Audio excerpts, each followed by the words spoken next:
For instance, this one we have not talked so much about. A few days ago, some groups came from Congo. I think you saw a little bit about it in the newspapers. They came from Congo, they were all wiped out. Finished. One day, finished.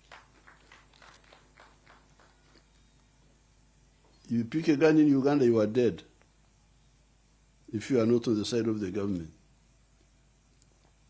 So those strong institutions came because of the other politics, because we are looking for good soldiers.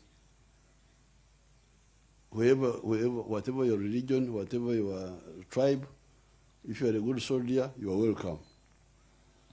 If you are a bad one, kwenda nyumbani. So that's why, therefore, contribution number one is peace. Not only in Uganda, but we also try to help even other countries of Africa. Somalia, South Sudan, Congo. We have helped them.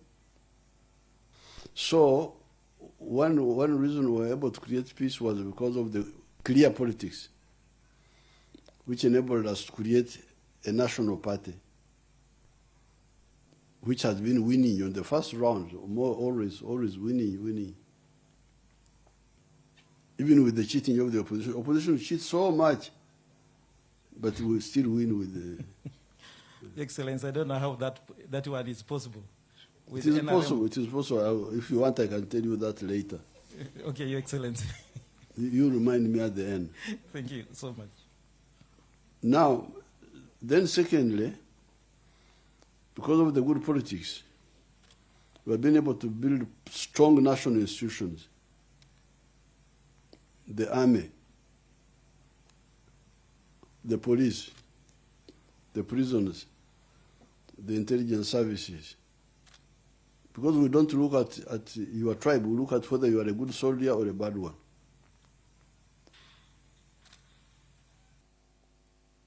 If you want to talk about the people who are now in the NRM, many of them go back to 1960.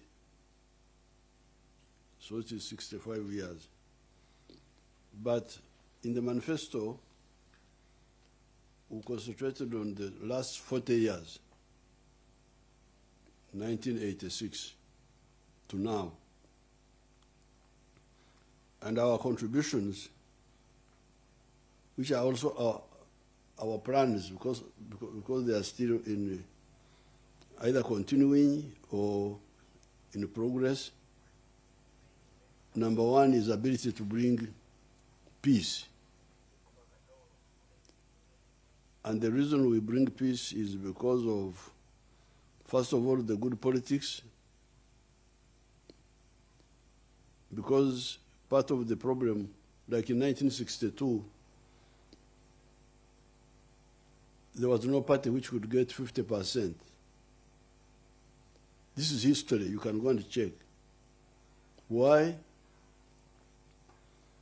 Because DP was a party for the Catholics.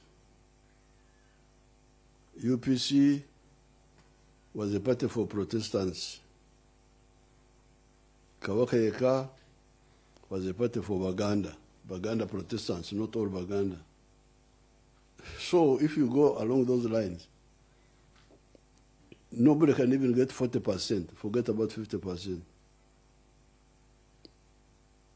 So therefore, number one is that our politics, and we are part of those groups. But by 1965, we had seen their shallowness.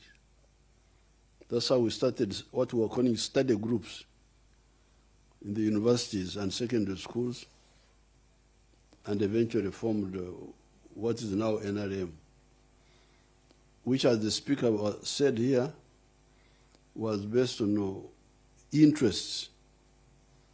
Those people you are playing around with,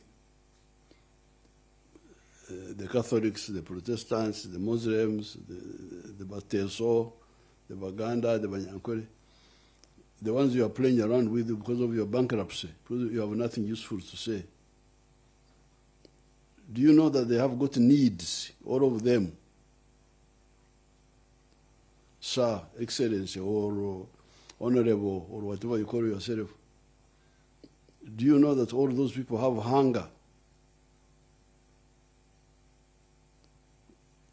Do you know that they have poverty? They have drought. They have lack of roads. They have the same needs. So if people have got the same needs, well, why do you divide them? Why don't you concentrate on solving their needs? And that's why, therefore, we said, and some of their needs include market. Because like me, I'm a Munyankore.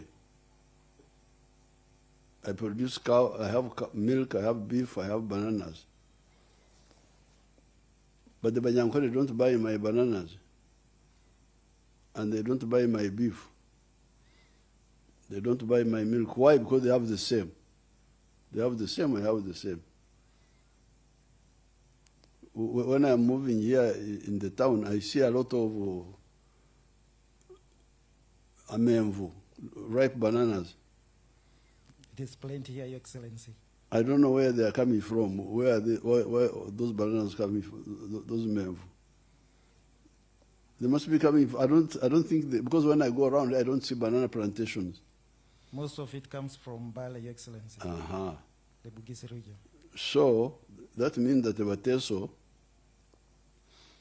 using their pockets,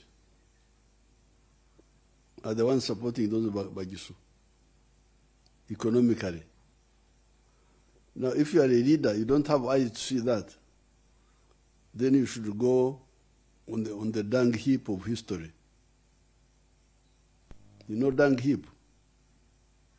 Dustbin. If you don't see the complementarity between the Bateso and the Bagisu and the Banyankore and the Baganda and vice versa, then you are useless. Now the second one is Apple development. The roads, the what? I've been telling you that those are two parts: economic infrastructure and social infrastructure. Economic infrastructure, the road, the electricity, and so on. Then the social are the schools and the health centers. But then number three, this is where people really get lost. In the 1960s, I had a lot of problems, even with professors from universities. They would teach, sustainable development. Sustainable development. You go to a class, they're telling you about sustainable development. What does this mean exactly?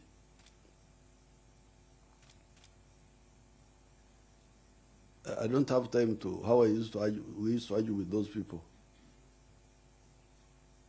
But what was clear was that what they were calling development was mainly infrastructure. Roads, schools sometimes, but they never understood the issue of wealth. A bar. Fortunately, me, I was a cattle keeper, traditionally. So I said, but you people, you're not talking about me. I don't mind the Maram Road. You people, you say Maram Road to Tama. I don't care about Tama. What I care about are the grass for my cows. When I went to Raikitura, 1967, when I bought that, there was no tarmac road. No apple. There was no apple in that area. But I could see a bar because there was good grass. So this is very, very serious. Different groups, even the churches.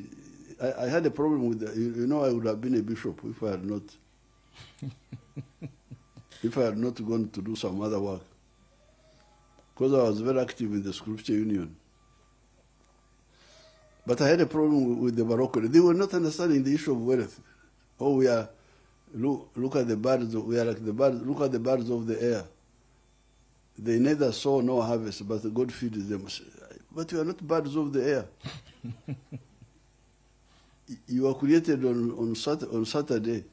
You are special.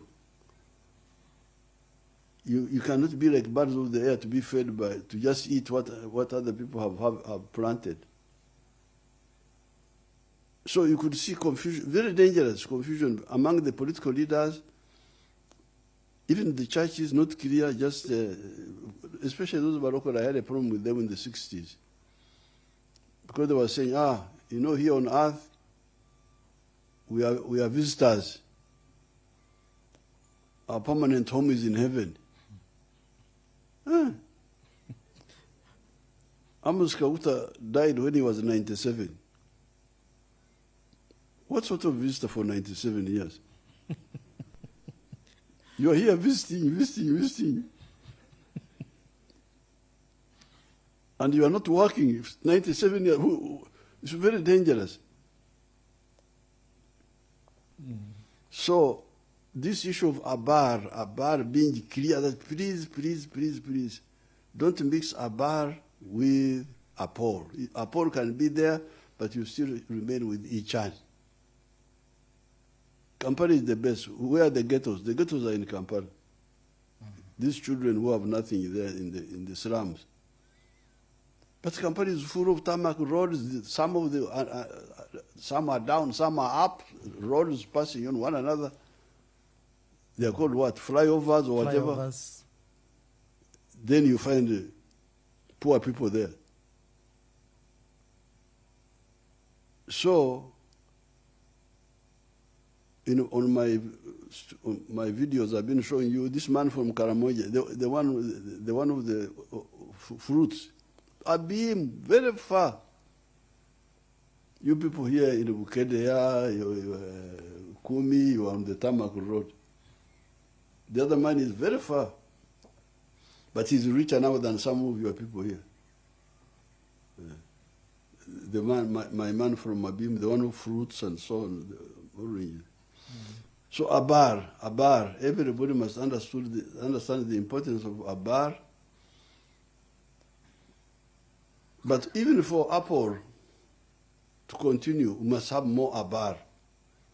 Because as I was saying in Kumi, the other word you taught me, the one of Congo, the one who, when we are working and you are just leaning on the hole.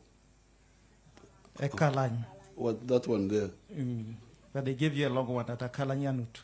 Akalanyanut is a general term.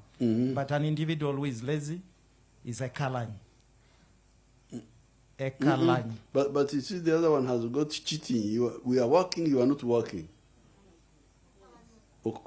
Congo, there is some element of not only being lazy, but also cheating, yes. Congo in the... We used to call it a Nyamelemon. Your Excellency, it is called Akalanyanut. Akalanyanut, the one you told me? Yes. So, when you remain poor, you are really Akalanyanut just. Because you are not contributing. Because when you buy sugar, there is a little bit of tax on the sugar. You buy cement, there is some tax. If you are economically active and you buy and you consume, you contribute through tax. But now, here, you boycott buying. You don't buy anything. You don't buy sugar. You don't buy cement. You are just there in your grass-thatched house. But you want medicine. You want roads. You are not contributing. So that's why you are Akalanyanut. You are Akalanyanut as. Because you are not contributing. So Abar, actually in the end, would also affect Apor. You know, there's what we call purchasing power. Purchasing power of the population. When the purchasing power goes up, then the economy also goes up. So if the people have no purchasing power, and why do they have no purchasing power? Because they are not engaged in wealth creation. So therefore we say number 3, our contribution, those who listen to us. A number of people have done so, a number of groups like the people in the cattle corridor where we started in the 60s, they have all changed. Bunduwijo, they're always doing well. Masaka these days with coffee, they have come up. Garangara with the palm oil. Here in Teso, actually the fruits, if it was not for the factory, when I fly over, I can see a number of people have planted the orchards. But the problem was the factory. Now that our sister has helped us to revive it, I think Teso will really take, even before the other cows you are talking about, the 5, which will come later, but even with the fruits and cassava and those, Teso can come up. So that is contribution number 3. Number 4, ASWAM, jobs. Again, confusion here. ASWAM. They think that jobs are only in the government. But very dangerous. That's colonial mentality. Because before colonialism, this emyoga, which I introduced to you people, means exactly that. Emyoga meant skill specialization. Blacksmith, carpenter, ceramics, bark cloth making, the ones of leather. All these were emyoga, where some families were. There was no family which did not have omwoga before colonialism. It is only during colonialism that the myoga were killed, and then modern wealth was not introduced. So you ended up with the clerks working for the colonial government. I used to see some few people in Barra there translating for the white man. That is also a job. That is, he's the one to translate for the white man. That's a job also. Meaningless jobs, clerk, I don't know what. It was during the colonial time that the real wealth was killed, and instead you had these clerical jobs, which up to now people are fighting over. So, in the NRM, we tell you clearly that ASWAM comes from Abar. Yeah. Abar is for the individual, is for the family, is for the company. It can even be for the government. A parastato is a bar, but a bar of the government, and creates jobs like the national water. National water is doing business, but also creating jobs. The railway. So a bar produces ASWAM. Without a bar, forget about ASWAM. And that's why we are telling you that look here, the sectors are 4 where you can get a bar. Commercial agriculture, artisanship, and manufacturing. Number 2, number 3, services, hotels, transport like border, taxis, buses, singing, music. That's a service. Sports, that's a service. So that is the 3rd form of a bar. The 4th one is ICT. So that a bar is the one which creates ASWAM. Now number 5 In the manifesto, we talk of service delivery. Service delivery is like when how the government is helping the people to take health, education, security, fighting crime. And number 6 is markets. Very dangerous. You hear people running around. Oh, these are, I've got a party. A party to do what? Party this, party X, party Y. How are you looking at our future? Because if you hear of a party which does not talk of East African market, they are busy with the tribes. What this tribe here, Banyankore, Baganda, Bateso. You are an enemy of our future. Where do we sell what we produce? Now that Uganda has woken up a bit, we have got so much surplus. The problem is market. We have got surplus sugar, surplus maize, surplus cement, surplus milk. This was our problem. But you don't hear in the universities, on your wonderful so-called media, no talk of East African integration. Talking about nothing here. Football, European clubs. Who supports? Is it Arsenal and Man U. You can imagine somebody asked me, which club do you support? I thought he was mad. Me, Yoweri Museveni. I have never watched a single European club. Never. Maybe Uganda Cranes, Your Excellency. Not even those. I last watched football in 1966 because I'm too busy with survival. I don't have time to. I'm a footballer myself, of course, but because of fighting for our survival, all my mind is on the 7 points I'm telling you. So the market, if you don't, when we took over government, East African community had collapsed because of Idi Amin, Field Marshal, I don't know what. You, Idi Amin, why are you coming in things you don't understand?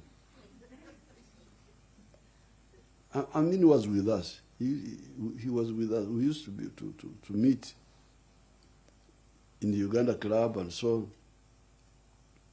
So Amin goes, I want to be president. You, but you don't know what you are. I will be president. Okay, so we had to kick him out. Now, when we came, during that time the community broke up. When we came, that was our first priority. I worked with Mzee Moi, Mzee Mwinyi, Mukapa, to bring back the East African community. And we worked with all these other Africans in Abuja, the Abuja Treaty of 1990, I think, to bring back, to create the African Common Market. So this is our point number 6.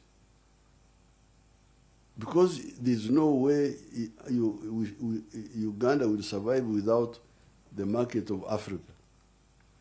So when you hear so-called leaders not talking about this, you can see the future of these countries is doomed.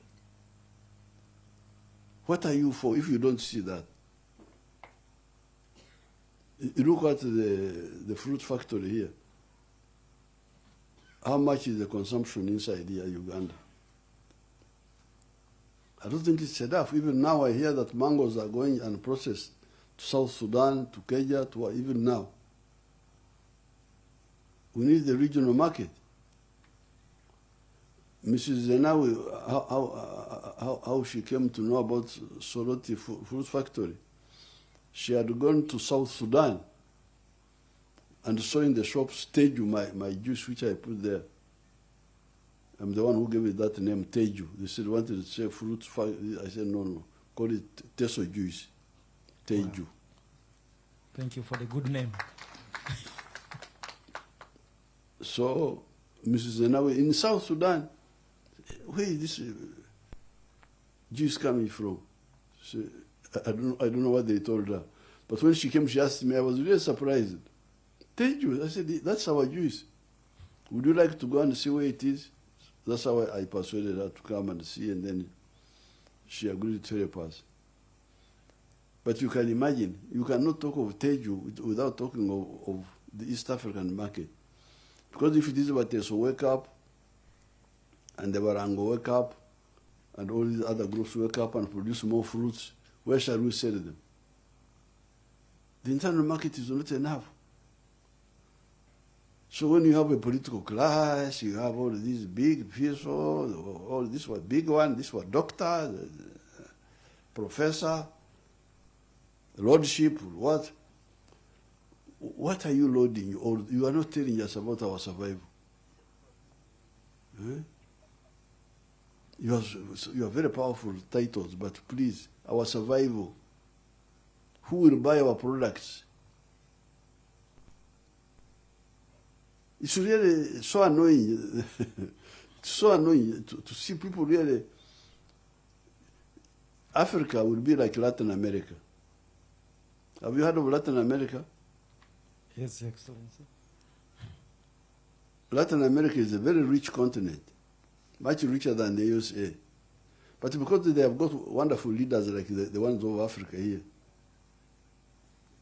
wonderful, I think they are wonderful. Wonderful by doing nothing. Latin America is now so, they have everything, all the natural resources, the forests, the rivers, the Amazon, the biggest river in the world, they are all in South America. But they're very miserable. Why? Because of leaders like the ones I see around here in Africa. Leaders unto death and darkness, who don't know what the people need, but they want power. They are there. Latin America is rich in presidents. Rich. President 1, 2, 3, 4, 20, 40. But poor in everything else. Nearby USA doesn't have the same resources like the South America, but very rich. Why? The market, the market. If I am in New York, I produce a product, it can be sold all the way to California. How will I fail to succeed? But in Latin America, how can I succeed? I am in a small country called El Salvador. There is excellence there. There is another excellence in Uruguay, 2 million people. There is another excellence, I don't know where. Excellence is rich in excellences, but poor in everything else. So the market of East Africa, market of Africa. You, the political class, will be talking about this with the other fellows in Kenya, the other children who are rioting in Kenya, Gen Z. What are you rioting for? I don't know what. This one has stolen some money. This one. There are people who stole people from Africa who stole not only money but people. They are now the richest people in the world who are taking slaves from Africa. Yes, stealing is a problem, but there are bigger problems. So this young, like that group, the Gen Z, when I was a Gen Z, that group, I was in Mozambique. When I was in 22, 23, I was in the liberatory of Mozambique. Now here, what are you, the young people, doing? So that's why our point number 7 is market. Number 8 is the political, the integration. That one I have not talked so much about, but it is there in the manifesto. So these are the 7 contributions of the NRM to Uganda. Contribution, but also plans. So some of them are continuing. Well, thank you so much, Your Excellency, for that good explanation. Now, Your Excellency, on Abar or wealth, it is so traditionally cattle keepers. Recently, with your engagement with TESO leaders, you pledged to restore cattle, at least 5 per household. Now the question is, Your Excellency, when will that be? And we're discussing it in the government. I have informed the government that the people have supported my idea, so the government will now plan like the government plans money, budget, and all that. But I'm glad that at the community level and at my level we have agreed we are now going to involve the whole government. So they will plan. It will not be implemented in just one season. It may take 3-4 years, but it will be implemented. Okay, for the whole region and maybe for all the 5 cattle, or it will be in installment manner? 5 cattle at once? Or? No, it can be in installment because because you see the homesteads, Lango, Acholi, Teso, there are more than 1 million households. If you check the census, Teso is like 400,000 something, homesteads, Lango, something like that. Actually, they're about like 1.5 million households. So if you say 5 cows times 1.5 million, that's like 6-7 million cows. That's quite a bit of money. It can't be done at a go. They will plan. The government will plan now. We have accepted it. If we had started like 10 years ago, we would have finished by now. So the important thing is to agree, as we seem to have done now, and move forward. The rest is the details. Well, thank you so much, Your Excellency. Your Excellency, you'll realize that in your campaigning tour throughout TESO, there has been a problem with the flag bearers that you are endorsing against those NRM leaning independence. The complaint is from the flag bearers who seem to fear that if the independents are not maybe barred from contesting, they will divide the votes and the NRM party will lose to opposition. So what is your position to the flag bearers against the NRM leaning independents? Now, constitutionally, you cannot bar somebody who wants to be independent. We discussed it in the CA, but we decided not to say that if you take part in the primaries of a party, you are barred from contesting as an independent. So they can contest constitutionally. You can't stop them.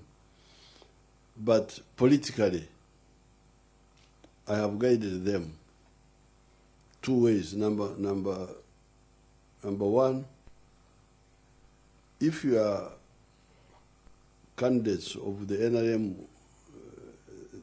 the one who is an independent and the one the flag bearer, and is an opposition person,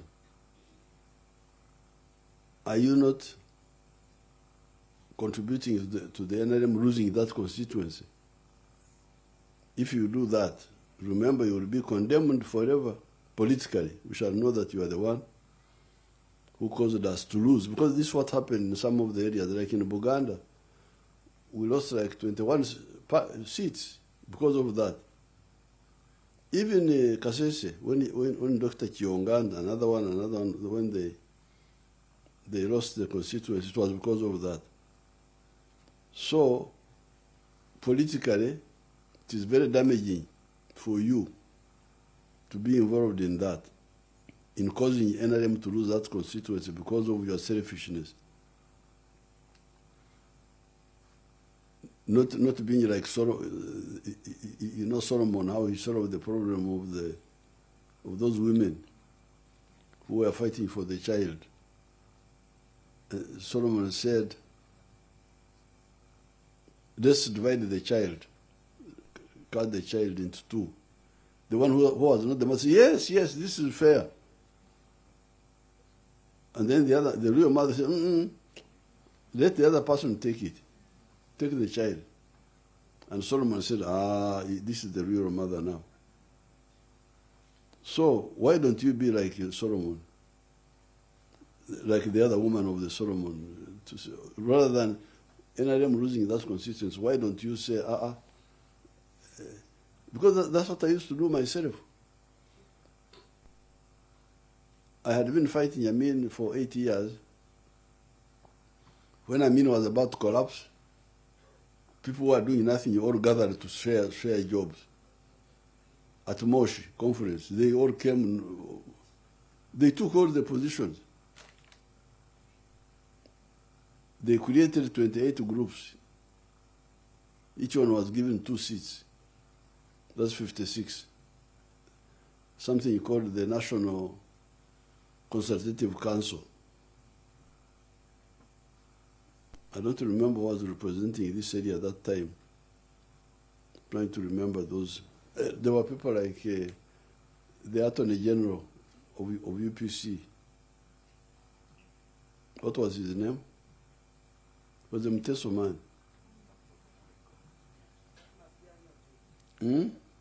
Is it Museveni? It was from Serere area, from Ngora area. Ariko, Stephen Ariko, the father of Ariko Herbert. Stephen Ariko. These were okay. This was the group now. Okay. They gave me only 2 seats out of 56, and yet I had the biggest army. So I couldn't even be one of the 2. When they gave me 2 seats, I appointed Kategaya and Father Okoth. Father Okoth was one of our supporters. And I stayed out. And I said, the important thing is that Amin goes. And Amin, and we moved forward. And Amin went. Now, don't you see me here now? Your Excellency, the fear... Now, what would have happened if I had said, unless you give me position now, I will oppose what we call in the Bantu dialect, okulemesa, to make things fair. To make things fair, because you have not got a position. It's very dangerous. If they are cheating, you leave them. You say, okay, you go, as long as the whole thing is moving in the direction of improvement. So this is number one. Therefore, for any NRM person to be in that situation, to be an independent in a constituency where we can root the opposition is really criminal and politically bankrupt. You can see that you are not seeing far. But secondly, even where they are only NRMs, because this is where they are only NRMs. Yes, Your Excellency. Even there, it's not really correct to be an independent there, because you disturb our people. These are all NRM. Now you are forcing them to be NRM pro Museveni, NRM pro I don't know who. And villagers sometimes don't want to be in those controversies. They want some peace. But you disturb their peace by forcing them to you must choose between me and the other one. And yet there is a better way, which I told them when we were in the neck. I told them the better way, because our primaries were like a trap for the bad people. You line up behind the candidate. In the day, not at night, you line up and you count. Everybody saw. So these people who cheated, I don't know how they thought they could cheat. Because it was during the day, people lined behind the candidates, they counted, you had agents there, but not only agents, even neutral observers could see. So how could you cheat in that situation? That they bribed the registrar to alter on paper to say that in my village here, instead of getting 20, somebody got 200. But there were people who were there who saw it. So, if you are that's what I told my people. If you are the complainant and you have got your reliable agents and you give us facts, we go and check. We shall act criminally against that person. That person will go to jail, the one who because altering is a crime. You will go to jail. Why don't you use that approach of getting facts so that we really deal with the one who did that cheating? There was a case in Namutumba, recent a case, chairman, it was clear. They couldn't, no way you could because the voting was by lining during the day. People saw. Your agents saw, the public also saw. So unless you don't have real facts, which you can bring it to me, because forget about the tribune. If the tribune didn't see it, I'm here, I'm the chairman of the NRM. You bring it to me. I'll go and counter-check. I will send my people. You must have heard that registrars were arrested. Did you hear about that? Yes, Your Excellency. Yes. The NRM registrars were arrested, charged criminally. So rather than politically dividing our people, even where it is NRM versus NRM, the better thing is to use the criminal side so that we stop this problem.